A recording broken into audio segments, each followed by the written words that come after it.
자, 지금부터 저희가 캐릭터 한 분 한 분 이야기를 나눠 볼 텐데 지난 그 브로큰 홍보 때 하정우 씨와 김남길 씨가 작품 속의 주요 인물들의 몽타주를 직접 그리셨죠. 자, 그 몽타주를 지금 스태프께서 배우 한 분 한 분께 직접 전달해 드렸는데 제가 한 분씩 그 이야기를 나눌 때 몽타주를 공개해 주시면 되겠습니다. 자, 먼저 하정우 씨가 맡은 민태 공개합니다. 네, 몽타주 지금 공개가 됐고요. 지금 옆쪽에 있는 스틸을 그대로 그린 그거를 저희가 그린 몽타주인데 일단 몽타주 누가 그려주셨나요, 하정우 씨? 네, 제가 그렸습니다. 아, 직접 그리신 몽타주. 민태 어떤 인물인가요? 민태는 그 동네에서 그 지역에서 굉장히 잘 나갔던 피도 눈물도 없던 그런 조직의 일원이었죠. 근데 이제 동생이 그 조직에 들어와요. 예, 동생이 원해서. 네. 근데 그 동생이 이제 사고를 치죠. 그래서 동생의 그 사고를 대신해서 이제 감옥에 가게 됩니다. 이제 그러면서 그 조직의 생활을 손을 털고 이제 떠나게 됐는데 그 출소를 하고 새로운 인생을 이제 살아가려고 건설 노동자로 일을 시작을 하고 새로운 삶을 시작하는 또 그 시점에 동생의 그런 의문의 죽음을 당하고 동생의 아내가 이제 실종이 됩니다. 당연히 피부치의 어떤 그런 생사가 어떤 죽음이 이 사람을 다시 예전의 그런 어둠의 어떤 그런 어둠 속으로 이제 다시 인도를 하게 되죠. 그러면서 거침없이 동생의 그 죽음을 이제 파헤치고 복수를 해나가는 그런 인물입니다. 지금 민태의 서사를 스며들게끔 이야기를 해주셨는데 사실 그간 하정우 씨는 뭐 파일럿, 사업가 그리고 뭐 마라토너 굉장히 다양한 직업을 가지고 있던 배우였는데 이번에 굉장히 다시 거칠어져서 돌아와서 반갑기도 하고 굉장히 또 의미가 남다르기도 했었을 것 같아요. 브로큰을 두고 휘발유 냄새가 나는 영화다라고 표현하셨죠.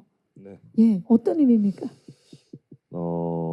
이 영화의 편집본, 근데 특히나 현장에서 김준하 감독님이 이끌어내는 이 현장의 분위기와 또 그 캐스팅된 배우 또 같이 앙상블을 이뤄내면서 같이 연기를 하면서 딱 느낌이 딱 휘발유 냄새 나는 듯한 느낌이었던 것 같아요. 이건 어떤 그런 스릴러 반전의 드라마도 분명히 있고 또 액션의 요소도 분명히 있고 근데 굉장히 묘한 드라마적인 굉장히 이건 끌림이 강한 영화라고 생각이 들었었어요. 그 씬을 그 전체 스토리를 구성하는 한 씬 한 씬의 그런 밀도와 집중력이 그 배우들이 만들어내는 그것이 굉장히 오랜만에 처음에 연기를 시작하고 처음에 영화를 시작했던 그때로 돌아가는 듯한 느낌을 받으면서 임했던 촬영이었던 것 같아요. 그래서 뭐 헤어 메이크업이라든지 의상의 선택이라든지 그런 것들을 이제 감독님과 상의를 해서 굉장히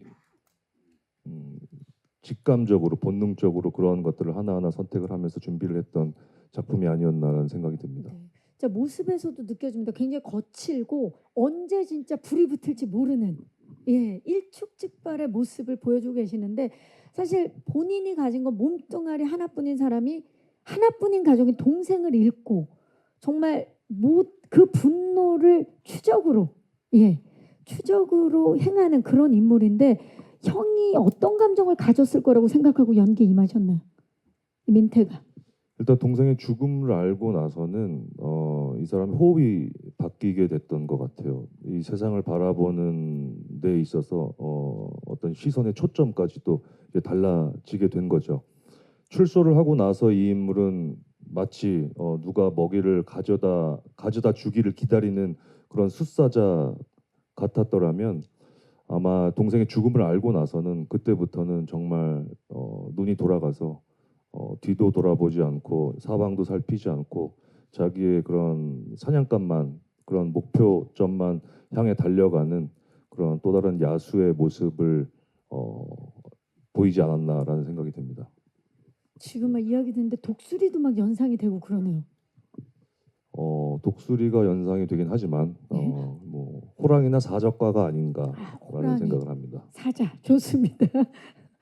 자, 김남길 씨가 맡은 호령 네. 공개합니다. 자, 몽타주 공개해 주시죠. 저기 죄송한데 본인이 그리셨나요? 네, 죄송합니다. 그 비루한 그림 실력 때문에 아닙니다, 아닙니다. 표현을 한다고 했는데 네, 호령을 그려 주셨는데 호령 어떤 인물인가요?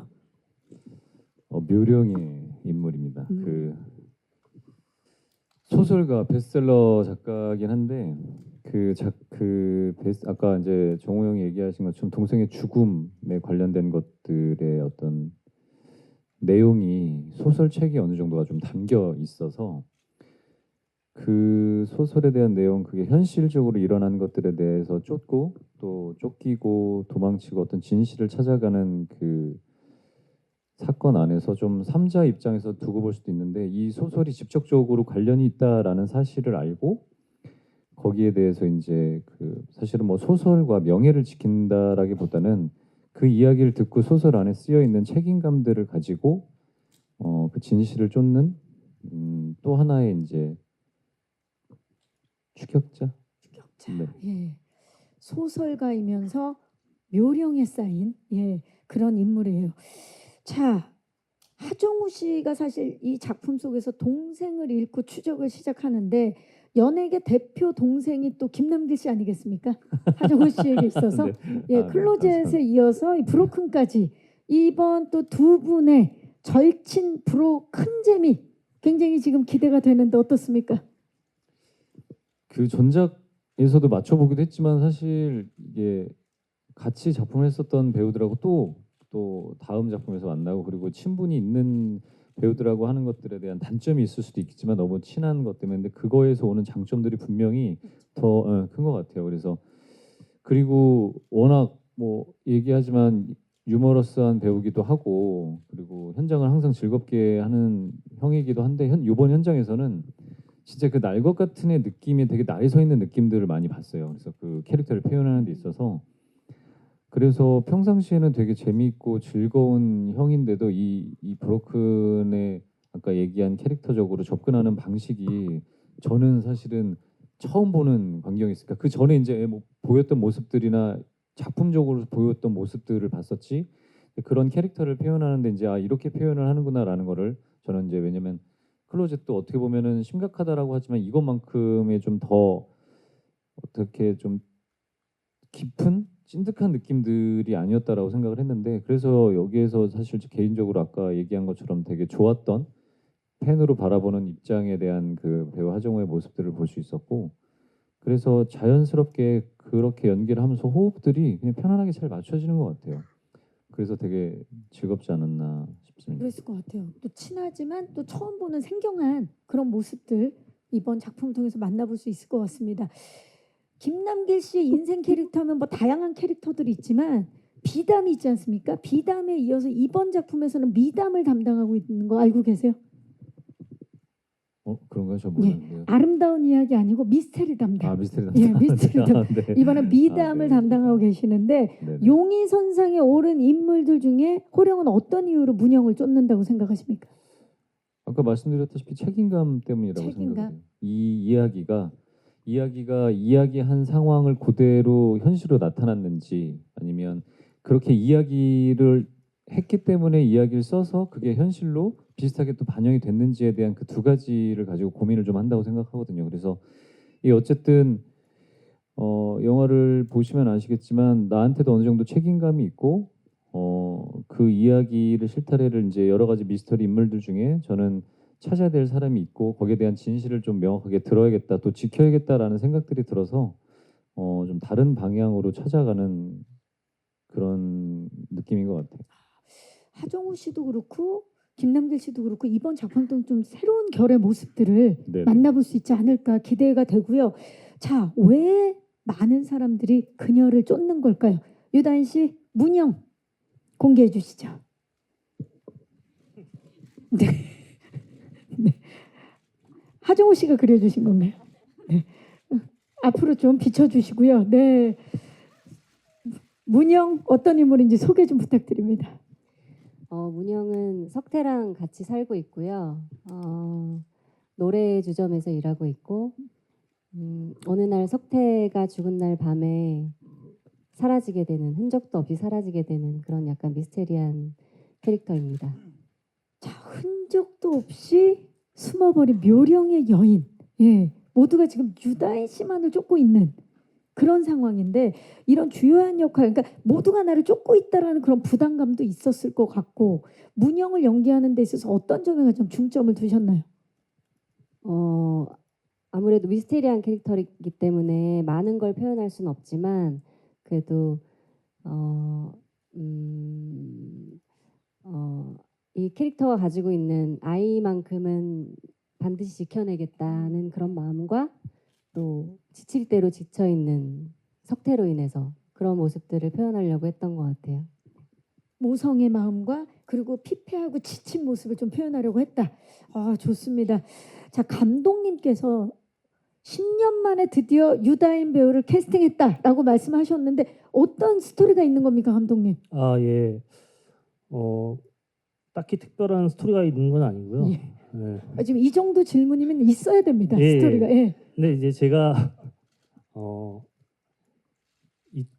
한 13년 전에 해화동이라는 영화를 굉장히 인상 깊게 봤었습니다. 진짜 열연하셨죠. 예, 그때 유다인 배우님은 처음 뵀었는데 어떤 장면에서 대사 없이 어느 한 곳을 멍하니 바라보는 어떤 샷이 있었거든요. 그걸 보면서 이제 묘한 미스테리를 느끼면서 또 어떻게 바라보느냐에 따라서 그 인물의 감정을 제가 느끼고 있다는 거를 느꼈거든요. 네. 그래서 언젠가는 한번 같이 한번 작업을 꼭 했으면 좋겠다라는 생각을 하고 있다가 이번에 브로큰에서 문형 캐릭터를 만들어 가면서 유다인 배우님을 떠올리게 됐고 횟수를 계산해 보니까 그게 10년이 넘어서 그렇네요. 그런 스토리가 만들어지지 않았나 하는 생각이 듭니다. 그때 유다인 씨가 전해줬던 그 표정과 그 미스테리가 너무 인상적이었던 거죠. 그렇죠. 예, 그래서 브로큰까지 이어졌는데 알고 계셨어요, 유다인 씨? 얼마 전에 인터뷰하면서 감독님한테 처음 듣게 됐어요. 그래서 참 감사했어요. 전작이 중요한 게 그죠. 언제 어떤 분이 그 모습을 보고 그 다음 캐릭터랑 연결될지 모르기 때문에 10년이 이어지는 이야기입니다. 대단합니다. 네. 자, 그렇다면 이번에는 창모 역할을 맡은 정만식 씨를 만나봐야 되는 이분의 몽타주가 저는 개인적으로 가장 궁금합니다. 공개해 주시죠. 와, 몽타주. 지금 하정우 씨, 그 작가분께서 굉장히 지금 만족을 하고 계신 김남길 씨가 그러셨어요? 김남길 씨, 지금 정만식 씨도 처음 보시죠? 저는 처음 봐요. 예, 김남길 씨, 네네. 본인이 그린 거 맞습니까? 네네. 지금 저는 사실 하정우 씨가 그린 줄 알았거든요. 아니, 정우 형 그림을 조금 따라하기도 했는데 네. 제가 근데 그렸지만 눈을 너무 매력적으로 그린 것 같아요. 네, 창모 어떤 인물입니까, 정만식 씨? 예, 그 영화가 진행되는 그 도시에서 도시의 어느 조직 창모파의 보스입니다. 예. 끝입니까? 그런데 뭐 석태가 없어졌다고 민태가 찾아와서 뭐 파일러 보냈던 걸로 기억을 해요. 지금 약간 지금 보니까 창모처럼 이야기를 하시는. 아니, 제가 그 도시에서의 그 작업을 이제 다른 조직들과의 그런 마찰도 있었고 해갖고 그 대사에 나오거든요. 이제 그만 전쟁하고 싶다고, 전쟁 같은 거 이제 그런 거 하는 거 아니라고.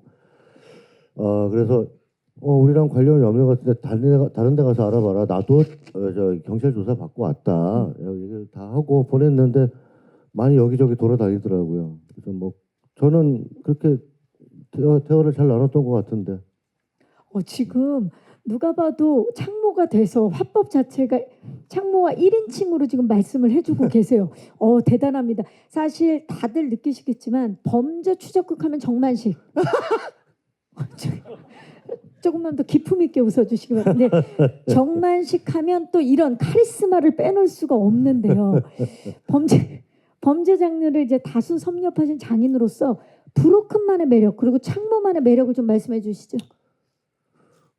브로큰은 이제 한 남자가 결심했는데 그 결심이 무너지면서 다시 그 과거로의 그 회귀라고 할까요? 뭐 다시 기억하고 싶지 않은 그런 그 모습을 다시 찾게 되면서 다시 뭔가 이야기의 진실을 찾고자 막 이렇게 헤매는 그 이야기인데 저는 이제 뭐 할 얘기가 별로 없었는데 찾아와서 그냥 제가 알고 있는 이야기만 해준 거고요.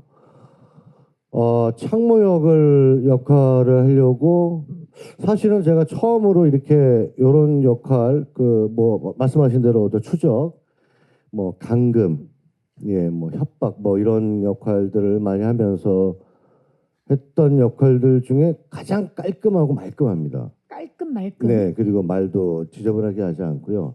되게 간결하고 제 기억으로는 아주 짧고 간결하고 그리고 뭐랄까요? 젠틀한가요? 되게 젠틀하고 품위 있게 아마 대화를 나눴던 것 같아요. 이렇게 좋습니다. 여유 있게 얘기를 나눴던 것 같아요. 깔끔하고 말끔하고 젠틀한 네, 정만식 씨의 모습, 창모의 모습 기대해 주시기 바라면서 점점 지금 몽타주가 공개될수록 하정우 씨는 워낙 또 유명한 또 화가기도 하시지만 김남길 씨의 재능이 지금 새롭게 밝혀지고 있어요. 지금 네. 강풀 작가님도 놀랄 법한 지금 몽타주들이 나오고 있는데요. 과연 마지막 임성재 씨의 몽타주는 어떤 분께서 그리셨을지 병규 공개합니다. 갑자기 네. 느낌이 훅 달라지는데요. 자, 이 몽타주 누가 그리신 겁니까? 김남길 씨 무슨 일이 있었던 거예요? 네, 죄송합니다. 예. 네. 저건 끄적거린 것 같은데요. 임성재 씨 괜찮으세요? 본인 몽타주? 저것만큼 저를 잘 표현할 수가 없다고 생각합니다. 이게. 어, 왜냐면은 네. 병규라는 애가 사실 저 눈을 보시면 네. 그 이렇게 우리 옛날에 그 연필 떼지 않고 한 번에 그리기처럼 네. 이렇게 단순하게 되어 있잖아요. 병규가 그런 애거든요. 그걸 정확하게 간파했다. 예. 아, 대단합니다. 아주 심플하고 뭐 딱히 앞 뒤가 별로 없는 그 이제 보이는 게 다인. 보이는 게 다인. 오. 그래서 우리 형을 잘 따라서 보좌를 해주는 그런 역할인데 안성맞춤으로 그려주셨습니다. 그래서, 대단합니다. 그림도 네. 그림인데 굉장히 그 해석이 예. 놀랍고요. 사실 민태와 함께 차에서 그러니까 추적을 계속 동행하는 인물 아닙니까? 맞습니다. 병규가? 예. 그런데 정작 촬영 때 계속 차에만 있었다는 네, 이야기가 네. 있어요. 차에서 어떤 생각들을 좀 하셨는지. 뭐 언제 내릴까 이런 생각들도 좀 하고, 뭐 내 다리에 문제가 있었는지 그런 생각도 좀 하다가 감독님께서 네. 이게 지금 내릴 때가 따로 있다. 아주 민태는 차에 중요하게. 있어야 된다. 차에 네. 있어야 된다. 그래서 그런 아주 중요한 마음가짐을 새기면서 차에 있었습니다. 왜냐면 이게 굉장히 어려운 게 한정된 공간에서 연기를 한다라는 게 결코 쉽지 않거든요. 네, 맞습니다. 아마 임성재 씨가 그 안에서 다채로운 또 매력을 보여주실 것 같은데요. 기대를 해보도록 하겠습니다. 자, 얽혀버린 진실 사이에서 용의선상에 오른 분들 지금 서로 얽히고 쫓는 그런 인물들인데요. 우리 다 같이 몽타주를 한꺼번에 좀 들어주시겠어요? 자, 이 분들이 서로 쫓고 쫓기고 있습니다. 몽타주를 앞쪽을 향해서 함께 들어주시기 바랍니다. 네, 이 몽타주를 보신 분들이 있으시면 제보해 주시기 바라면서